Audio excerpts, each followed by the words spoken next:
எல்லாருக்கும் மனமார்ந்த நன்றி, பேரன்பு முதல்ல நான் சொல்லிக்கிறேன். இந்த ஒரு தருணத்துக்காக ரொம்ப ரொம்ப நிறைய போராட்டங்களை சந்திச்சு தான் இந்த இடத்துக்கு வந்திருக்கோம். இது நான் ரொம்ப சாதாரணமான ஒரு நடுத்தர ஆசிரியர் குடும்பத்திலிருந்து வந்தவள். எனக்கும் சினிமாவுக்கும் எந்த சம்மந்தமும் கிடையாது. கலை ரீதியாக வாசித்து அதுக்கப்புறம் அது தொடர்ந்து எழுதி அதன் மூலமாக வாழ்க்கை ஒரு கட்டத்தில் கொண்டு போய் நிப்பாட்டும் பொழுது பொருளாதார ரீதிக்காக அதை தேடுறதுக்காக நான் ஆர்ஜே ஆனேன். 10 வருட ஆர்ஜே வாழ்க்கை. அப்போ தான் எனக்கு தெரிஞ்சுது மனிதர்கள் அவ்வளோ முக்கியமானவர்கள் அப்படின்னு சொல்லிட்டு. நான் திருநெல்வேலியிலேருந்து வந்தவள். எங்கள் ஊரில் நல்லா தெரியும் உங்களுக்கு. 2வது கேள்வி, உன் பேர் என்ன, நீ என்ன ஆள் அப்படின்னு கேட்பாங்க.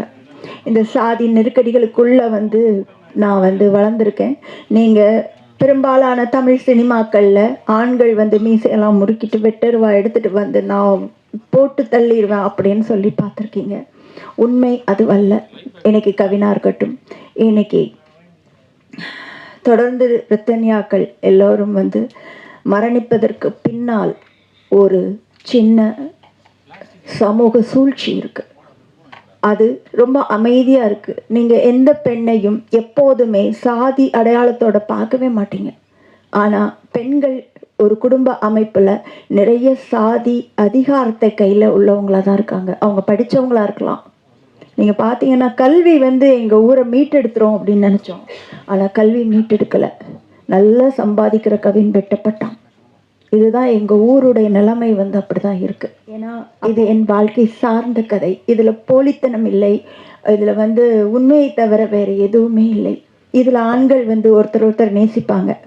உண்மையை சொல்லணும்னா லிங்கேஷ்க்கும் ஐசக்குக்கும் நிறைய காதல் காட்சிகள் இருக்குது. இதில் இது சின்ன படம் நான் சொல்ல மாட்டேன். சின்ன பட்ஜெட்டில் எடுத்த படம். நீங்கள் இந்த ஃப்ரேம்ஸை பார்த்தீங்கன்னா தெரியும். எல்லாருடைய உழைப்பு, ஜஸ்டினோட உழைப்பு, பிரவீனோட உழைப்பு, ரமேஷ் வைத்தியா அவர் பாட்டு எழுதியிருக்காரு. நீங்கள் கேட்டிங்கன்னா அவர் எப்படி குத்தாட்டம் போடுவாரோ அதே மாதிரி இருக்கும் அந்த பாட்டெலாம். ஆனால் இந்த படத்தை இப்போ நாங்கள் உங்கள் கையில் கொடுக்குறோம்.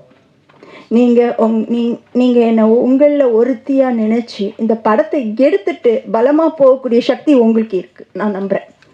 நீங்கள் தான் இது கூட துணை நிற்கணும். நான் ஏற்கனவே சொன்ன மாதிரி உடனெடுத்தல் தான் மிகப்பெரிய பலம். இந்த மாதிரியான படைப்புகளில் கலை ரீதியாக நாம் நம்மளுடைய பெண்கள் வாழ்க்கையில் அரசியலை நாம் பேசினா தான் சமூகத்தில் அது பிரதிபலிக்கணும்னா ரொம்ப இன்னைக்கு பிரதிபலிக்குமா நாளைக்கு பிரதிபலிக்குமான்லாம் தெரியாது. ஆனால் பிரதிபலிக்கும். கண்டிப்பாக அடுத்த திருநெல்வேலிலேருந்தோ தெற்கு பகுதிகளிலேருந்தோ படம் எடுக்க வரக்கூடிய தமயந்திகள் ரொம்ப சந்தோஷமாக ஒரு படத்தை எடுப்பாங்க. நன்றி, வணக்கம்.